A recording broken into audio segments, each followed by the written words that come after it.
श्री हरिदास राधे राधे दोस्तों, आप सभी का बहुत स्वागत करती हूँ। मैं दीक्षा अपने चैनल दीक्षा विद स्टोरी में। तो आज मैं आप लोगों के लिए लड्डू गोपाल जी की एक और लीला कथा लेकर आई हूँ। ये लीला कथा बहुत ही अच्छी है, बहुत ही दिल को छू जाने वाली है। तो ये लीला कथा है हरिरामगंज के छोटे से गांव की, जहाँ पर एक ऐसी घटना घटी जिससे पूरा गांव हैरान हो गया था। ये घटना है मांझी काकी की। मांझी काकी लड्डू गोपाल जी की बहुत बड़ी भक्ति, वो खुद तो भक्ति करती ही थी और अपने बच्चों को भी भक्ति सेवा सिखाया करती थी। वो बहुत ही अच्छी थी। उनके गांव में जो भी लड्डू गोपाल जी के विग्रह को लेकर आता था ना, वो सबसे पहले मिलवाने मांझी काकी से ज़रूर ले आता था। मांझी काकी के पास वो आकर कहता था कि मांझी काकी, आप इनके ऊपर इनकी एक बार अपने हाथ से आप पूजा कर दो, तो ये तो वो पूजा करने लायक हो जाएंगे, उनमें प्राण प्रतिष्ठा आ जाएगी। वो ये कहा करते थे। सब लोग मांझी काकी की बहुत ज़्यादा इज्जत भी करते थे, क्योंकि वो कहते थे कि लड्डू गोपाल जी की सेवा पूजा उनके जैसे कोई करता ही नहीं था। वो इतने प्यार, इतने दुलार से लड्डू गोपाल जी को, जैसे कोई एक छोटा बच्चा अपने माँ की गोद में रहता है ना, वैसे ही वो बिल्कुल उसी तरह से उनकी पूजा सेवा किया करती थी। और मांझी काकी के 2 बच्चे भी थे, तो वो अपने बच्चे की तरह उनको भी मानती थी। इसी तरह उनकी पूजा सेवा हो जाया करती थी। सब बहुत खुश थे। और उनके जो दोनों बेटे थे, वो जो छोटे-छोटे थे, अभी बहुत बड़े नहीं थे, तो वो लड्डू गोपाल जी की सेवा पूजा के लिए ना कभी-कभी दोनों भाई आपस में झगड़ा कर लिया करते थे। तो मांझी काकी उनको समझाया करती थी कि झगड़ा नहीं करते। तो उन्होंने फिर एक दूसरे की बारी लगा दी सेवा पूजा करने के लिए कि एक दिन तुम सेवा पूजा करोगे और एक दिन वो करेगा। एक दिन का भोग तुम लगाओगे, एक दिन का भाग वो लगाएँगे। तो इसी तरह से सेवा पूजा करते हुए वो लोग बहुत ज़्यादा खुश हो गए। तो दोनों में अब लड़ाइयाँ भी ख़त्म हो गई, क्योंकि वो दोनों लड्डू गोपाल जी की ऐसा लगता था कि जान उनमें बसती हो। वो दोनों लड्डू गोपाल जी को बहुत प्यार करते थे। तो इसी तरह से वक्त बीतता गया, दोनों बच्चे बड़े हुए। यहाँ तक कि जो भी उनके साथ चमत्कार होता, तो वो बताया करती थी। गाँव में जब लोग बैठा करते थे, तो वो बता दिया करती थी कि हमारे कान्हा जी कैसे-कैसे चमत्कार करते हैं। तो ये सुनकर के गाँव वाले भी बहुत खुश हो जाया करते थे। वो पूरा जो भी रामगंज था, वो बहुत ही ज़्यादा खुशहाल गाँव था, क्योंकि वहाँ पर सब कुछ भक्तिमय था। तो इसी तरह से कहते-कहते उनका जो थी, वो उनके जो दोनों बेटे थे ना, वो एक दिन बड़े हो गए। वक़्त बीता, दोनों बेटे बड़े हो गए। अब बहुओं की बारी आ गई थी। बहुएँ आईं। बहुओं को सेवा पूजा करने के लिए उन्होंने सारी चीज़ें, सारी विधि समझा दी कि कैसे-कैसे पूजा पाठ, सेवा नियम करना है तुम्हें। तो फिर एक बहू उनकी थी जो समझ नहीं पा रही थी, जिससे सेवा पूजा होती ही नहीं थी। तो उनको फिर उन्होंने समझाया, क्योंकि उनके जो पति थे, जो उनके मांझी काकी के दोनों बेटे थे, वो अपनी-अपनी पत्नियों को समझा दिया करते थे कि जैसे मैं सेवा पूजा करता हूँ, वैसे तुमको भी करनी है, क्योंकि मैं चाहता हूँ कि मेरे लड्डू गोपाल जी की सेवा तुम सब भी करो, हम सब मिलकर करें। तो ये सोचकर उनकी पत्नियाँ भी खुश हो गईं, वो भी सेवा पूजा करने लगीं। तो धीरे-धीरे सेवा पूजा करने में उन लोगों का भी मन लगने लगा। तो वो भी बहुत अच्छे से सेवा पूजा करने लगीं। फिर ये देख कर के मांझी काकी बहुत खुश हुईं। मांझी काकी ने कहा कि मैं अब बहुत ज़्यादा खुश हो गई हूँ कि मुझे अब कोई टेंशन नहीं है कि हमारे बच्चे इस तरह से नहीं निकले। वो बहुत ही अच्छे थे। सभी सेवा पूजा में लीन रहते, कभी-कभी पूजा, कथा जो भी होता सब घर में उनके होया करती थी। तो एक दिन की बात है, मांझी काकी को कुछ गाँव वालों ने कहा कि मांझी काकी, अब आप जाइए चारों धाम के दर्शन कर लीजिए। तो मांझी काकी ने कहा कि मैं अपने लड्डू गोपाल जी की सेवा पूजा करती हूँ, तो मुझे चारों धाम के दर्शन करने की क्या ज़रूरत, मैं इनको ही अपना सब चारों धाम मानती हूँ। लेकिन कुछ गाँव वालों में जो तो बुज़ुर्ग लोग थे, बुज़ुर्ग महिलाएँ थीं, उन्होंने कहा कि हम चलेंगे मांझी, हमारे साथ चलो। तो मांझी काकी जो थी, उन्होंने बोला हाँ ठीक है, हम चलेंगे। और फिर वो मांझी काकी जाने के लिए उनके साथ तैयार हो गईं। तो उस टाइम पर बैलगाड़ी से जाया जाता था। तो मांझी काकी ने कहा कि हम अपने कान्हा जी को अपने साथ लेकर के जाएँगे। लेकिन फिर उनकी जो बहुएँ, उनके जो बेटे थे, जो उनके बच्चे भी, उनके बेटों के बच्चे भी हो चुके थे। तो उन्होंने कहा कि नहीं, हम लड्डू गोपाल जी को नहीं ले जाने देंगे, वो हमारे साथ हमारे ही पास रहेंगे। लेकिन मांझी काकी ने कहा कि नहीं, ये तो मेरे प्राण हैं और मैं अपने प्राण को अपने से अलग नहीं कर सकती, मैं इनके बिना कहीं नहीं जाऊँगी। तो उधर उनके घर वालों ने कहा कि हम लड्डू गोपाल जी को मत ले जाइए, लड्डू गोपाल जी के जाने से घर सूना हो जाएगा। तो फिर मांझी काकी ने कहा कि अगर मैं लड्डू गोपाल जी को नहीं ले जाऊँगी तो मैं नहीं जाऊँगी, लेकिन बगल वालों ने जो थे उनके साथ उन्होंने समझाया, फिर भी मांझी काकी नहीं मानी। उन्होंने कहा कि जहाँ मेरा लड्डू गोपाल वहीं मैं अपने बेटे से अलग नहीं होंगी। उसके बाद फिर उन्होंने वहाँ जाने के लिए उन्होंने मना कर दिया, उन्होंने बोला मैं नहीं जाऊँगी।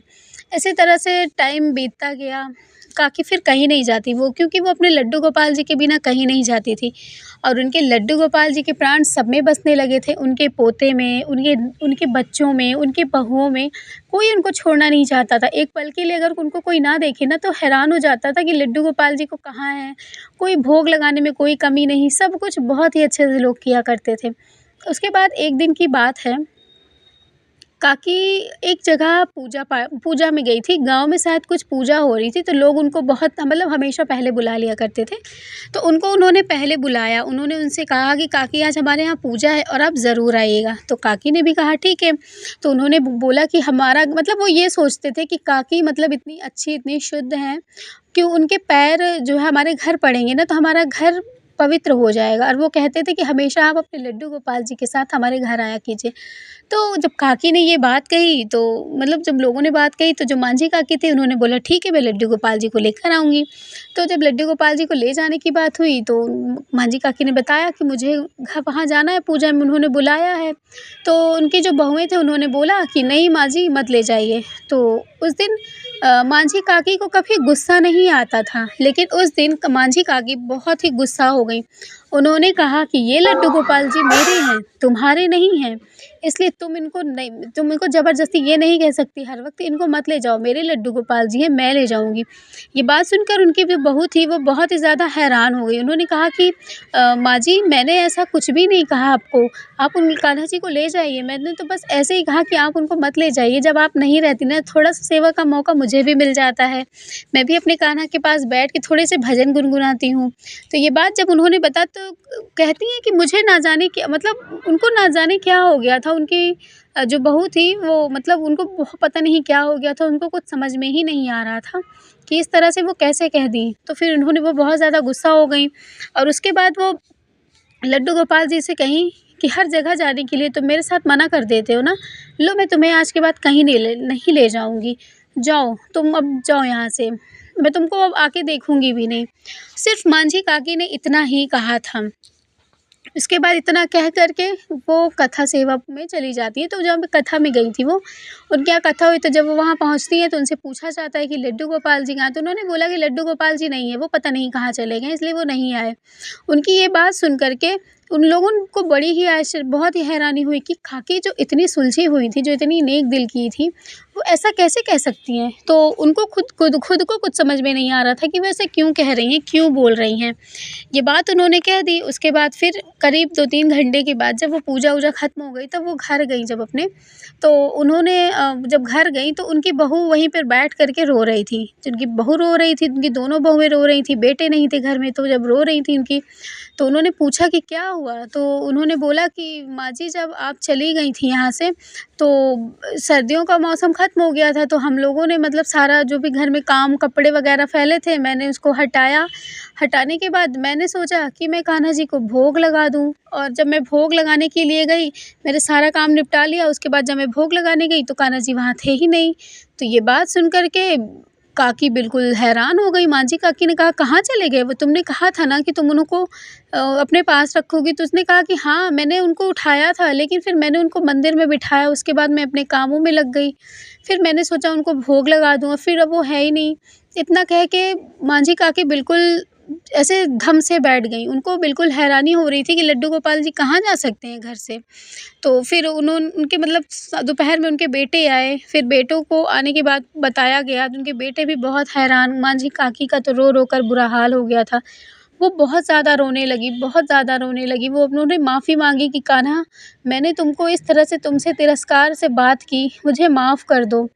तो उसके बाद कान्हा जी का फिर कुछ पता नहीं चला, यहाँ तक कि पूरा गाँव इकट्ठा हो गया था ये देखने के लिए कि उनके घर के लड्डू गोपाल जी आखिर कहाँ चले गए थे।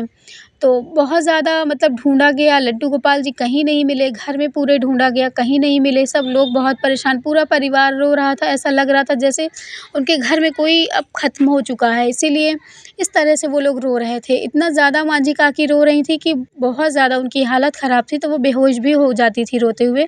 तो उनके बच्चों ने उनको सँभाला, उन्होंने कहा कि अम्मा अगर आप ऐसे ही रोएँगी तो फिर क्या होगा? हम लोगों का क्या होगा? हमें कौन सँभालेगा? इसी तरह से मांझी काकी जो सबसे मज़ाक किया करती थी, जो लड्डू गोपाल जी के बारे में बहुत अच्छी-अच्छी लीलाएँ बताया करती थी, वो अब बिल्कुल चुप सी हो गई थी। वो घर में होते हुए भी ऐसा लगता था कि वो घर में है ही नहीं। दिन-प्रतिदिन उनकी सेहत बिगड़ने लगी थी, बहुत ज़्यादा वो बीमार पड़ गई थी। बीमार पड़ जाती फिर भी वो हमेशा इस बात के लिए रोया करती थी कि मैंने उनका तिरस्कार किया, मैंने अपनी बहू को लड्डू गोपाल जी को लेने के लिए रोका। मैं ऐसा कैसे कह सकती हूँ? मैं तो लड्डू गोपाल जी के प्रति मेरे मन में इस तरह की भावना कैसे आ गई कि ये मेरे लड्डू गोपाल जी हैं। मतलब वो इसी तरह कह कर के बहुत रोती थी। रोने के बाद फिर वो जिस स्थान पर लड्डू गोपाल जी रहा करते थे ना, वो कहते हैं कि मतलब उस जगह पर वो दोनों मतलब जैसे-जैसे भोग लगाया जाता था, वो वैसे-वैसे भोग लगाती थी। उसी जगह पर वो टीका करती थी, उसी जगह पर वो आरती उतारती थी। वो कहती थी कि मेरा कान्हा यहीं है, वो कहीं नहीं गया है। वो उसी जगह की जो स्थान था उस जगह का, वो वहीं पर सेवा पूजा करती थी। इसी तरह करते-करते वक़्त बीत गया। अब वक़्त आ गया, 1 साल बीत गए। एक दिन की बात है, काकी बहुत ज़्यादा बीमार पड़ी। जब वो बहुत ज़्यादा बीमार हो गईं, तो उनकी जो बहू थी मतलब बहुत ज़्यादा बीमार हो गईं, तो उनकी जो बहू थी वो आई बैठी उनके पास, तो उनकी बहू उन्होंने बहू से अपने इतना ही कहा कि लाला पता नहीं कहाँ चला गया, मुझे माफ़ कर दो। मैंने तुम्हें इतना कह दिया इसलिए मुझे माफ़ कर दो, मुझे तुम्हें उस दिन इस बारे में नहीं कहना चाहिए। तो उनकी मतलब उनकी जो थी उनकी बहू, उन्होंने कहा कि नहीं माँ जी, ऐसा कुछ भी नहीं है, मैं तो इस बात को बहुत समय पे पहले भूल गई और आप ऐसे कैसे कह रही हैं? तो उन्होंने कहा कि मुझे माफ़ कर दो बेटा, मेरा ऐसा कोई इरादा नहीं था, मैंने कैसे कह दिया कि मेरे लड्डू गोपाल जी हैं, तुम्हारे नहीं। शायद इसी की सज़ा मुझे आज मिल रही है, शायद इसीलिए मेरे लड्डू गोपाल जी मुझसे दूर चले गए, पता नहीं कहाँ हैं वो, मैं उनको कहाँ ढूँढूँ, मुझे खुद भी समझ में नहीं आ रहा। ये कह के काकी बहुत रोने लगी, बहुत ज़्यादा। उनकी पत्नी उनकी मतलब जो थी, उन्होंने उनको समझाया कि अच्छा रोइए मत, जो होगा अच्छे के लिए ही होता है। ये सुन कर के फिर जो काकी थी उन्होंने कहा कि मैं बस यही कहूँगी कि कान्हा, उस जगह उस स्थान को देख कर के, उन आँखों में आँसू लेकर के उन्होंने कहा कि तुम्हें मेरे इन आँसुओं की सौगंध है कान्हा। मेरे मरते वक़्त अगर मैंने कभी भी तुम्हारी सच्चे दिल से पूजा सेवा की होगी ना, कभी भी मैंने निष्काम भक्ति की होगी ना, कभी मेरे मन में छल कपट नहीं आया होगा तुमको लेकर के, कभी मैंने अहंकार नहीं दिखाया होगा, तो तुम्हें उस चीज़ की सौगंध है कान्हा, मरते वक़्त तुम मेरे सामने रहोगे, मेरे लड्डू, मेरा बेटा मेरे सामने रहेगा। ये कह कर के वो बहुत रोने लगती हैं। उसके बाद उनकी जो बहू थी उनको समझाती हैं, समझाने के बाद फिर वो शांत हो जाती हैं। फिर वो काकी मांझी काकी सो जाती हैं। सोने के बाद फिर उनकी बहू, अब सर्दियों का मौसम आ चुका था, तो वो बक्सा, पहले बक्सा हुआ करता था बड़े-बड़े, तो उस बक्से में ही लकड़ी का बक्सा हुआ करता था, तो उस लकड़ी के बक्से से वो रज़ाई निकाल कर ले आती हैं। वो कहती हैं कि माँ जी को ठंडी लग रही है और मैं माँ जी को उढ़ा देती हूँ।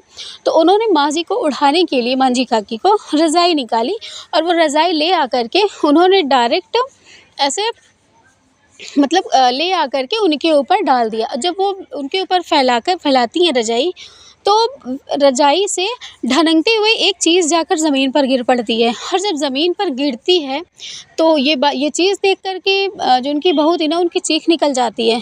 चीख निकलते ही उन्होंने कहा, ये लड्डू गोपाल। ये देख कर के जो मांझी काकी थी, उन्होंने जब ये देखा कि वो लड्डू गोपाल जी का नाम सुन कर के उनकी आँखें खुली, और उसके बाद वो उठ बैठ नहीं पाती थी, वो चल भी नहीं पाती थी, तो उन्होंने ऐसे देखा, उन्होंने ये देख कर के वो मुस्कुरा दिया कि आ गया मेरा कान्हा। अभी-अभी मैंने तुमसे कहा था ना कि मेरे मरने के टाइम पर तुम मेरे सामने ज़रूर होना। तो ये कह कर के वो हँस पड़ी।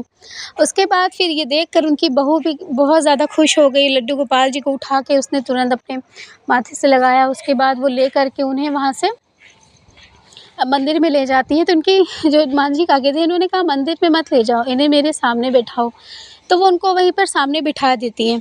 सामने बिठा कर के फिर उनको देख कर के हँसती रहती हैं। ये देख कर के पूरा गाँव इकट्ठा हो गया था, उनके बेटे भी आ गए थे, सब लोग आ गए थे ये देखने के लिए कि ये क्या हो रहा है।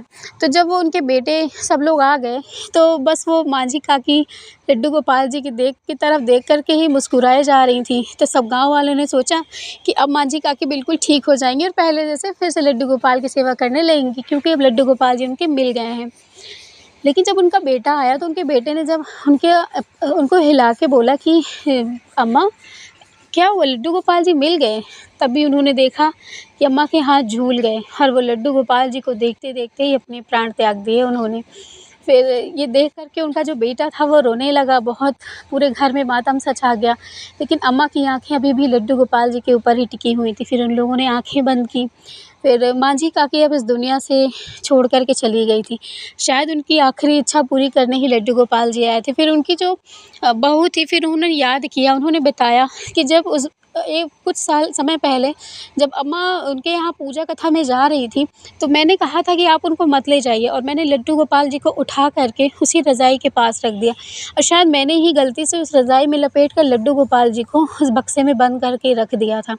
और आज फिर से 1 साल के बाद जब मैंने उस रज़ाई को निकाला, तो उसी से मेरे कान्हा ढनकते हुए मुझे मिले। ये बात सुन कर के गाँव वाले तो बड़े ही आश्चर्य हो गए थे।